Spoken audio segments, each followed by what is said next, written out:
All right, 11.3 is about the shapes of these molecules. Now that we know how many atoms go around everything, which is basically 8, we now need to talk about the shapes. And that's what's called the Vsepr theory. The Vsepr stands for valence, shell, electron, pair, repulsion. Okay, and basically it says that the most stable arrangement keeps the groups on a central atom as far away from each other as possible. All right, so if I have something that has two groups, let's just look at this. So if an atom has two groups, and a group is either an atom or a lone pair. I'll spell lone pair. Okay, the molecule is linear. So if I have an atom and I have two other things around it, these two other things want to be as far away from each other as possible, and that would be 180 degrees.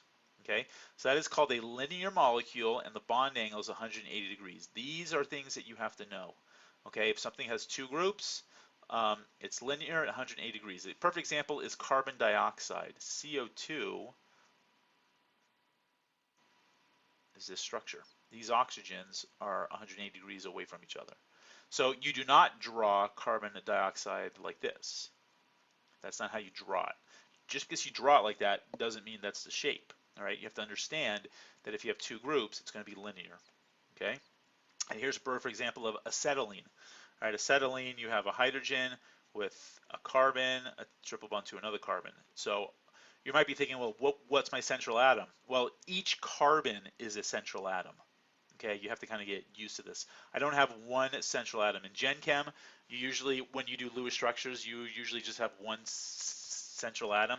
Well, in this case, every carbon is a central atom. So here's a central atom. This has a hydrogen attached to it and a carbon attached to it. Those are the two things that this carbon is attached to. And since it's only two, they're 180 degrees from each other. Now, this carbon is a central atom. All right, it has this hydrogen on this side and this carbon on the other side. And since there's only two things attached to it, these two things have to be 180 degrees from each other. Okay. The next group would be if you have three groups around a central atom. This is what's called trigonal planar. All right, and the bond angle is 120. So here's one carbon with one group, two groups, three groups. Those are my three groups that are around this carbon, meaning attached to it. These hydrogens are not attached to this carbon, so they're not part of the of my analysis here. Okay, so this carbon has three groups, so it's going to be a trigonal planar shape. So this is kind of how we draw it in a trigonal planar, and each bond angle is 120 degrees. Okay, and then this carbon, same thing. All right, we have this group. I'll put a square box. This group and this group. All right, and then finally the last one is tetrahedral. This is if you have four groups around it. Bond angles are 109.5. This is a three-dimensional structure. They're kind of showing you these wedges and dotted. Well, they aren't showing you a wedge yet, but what you kind of do is two of the groups are in the plane. One of them, you kind of do this wedge, which means it's coming out towards you, and then next to it you have a dotted line, which means it's going back into the page. So this one right here would kind of be your wedge, and this one right here would be our dotted line. And I believe they show that in the next page. Yeah, they show it here in the next page. When you're drawing three-dimensional tetrahedral structures, all right, you have two regular lines. These are in the plane. And then you have kind of this V. You'll always have this V structure no matter how you draw the molecule. One of them is coming out towards you, and the other one, which is dotted line, is going in the back. And this is kind of how it looks, you know, with a ball and stick model. If you don't have a model set, I recommend you get a model set.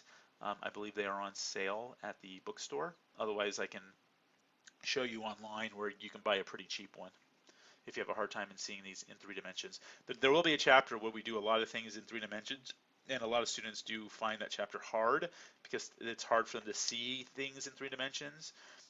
So I would recommend getting a model set. All right, but notice every carbon with every carbon has 4 single bonds to it. All right, so now let's talk about all the other atoms, all the heteroatoms. All right, nitrogen has 3 atoms and 1 lone pair. You still have 4 groups around it, so it's still in this kind of tetrahedral shape, but we call it trigonal pyramid because we're just looking at a molecular structure. We're just looking at the structures of the molecules with the atoms. Okay, you kind of ignore the lone pair. So you're still about 109.5. They call it 112. You do not have to memorize the bond angles other than the carbons. So you have to know 109.5, 120, and 180. Okay, you do not need to know this 112 for the heteroatoms. All right. The reason it's bigger, in case you're curious, is because this lone pair has an effect on the bonds that I don't want to go into in this class. Okay, so that's called Trigonal Pyramid. You still need to know this name, Trigonal Pyramid. Sometimes you'll hear it as Trigonal Pyramidal or just pyramidal. All right, here's with two groups on it, like oxygen as an example. This is called bent. So oxygen has two lone pairs, you have two bonds, so if you have kind of a, it will always have a bent structure with your two lone pairs. All right, so here's kind of a summary of everything. I kind of like this summary. Two groups, which two atoms, you call it linear. If you have three groups, it's trigonal planar. If it's four groups, it's tetrahedral. If it's three groups with a lone pair, it's trigonal pyramidal. You notice they have approximately 109.5.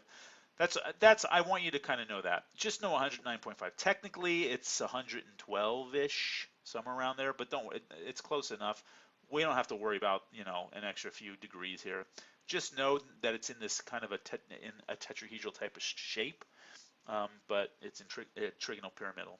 And then you have a bent shape, which technically this is also, these bond angles are 109.5 as well. All right, so this is kind of a summary of it.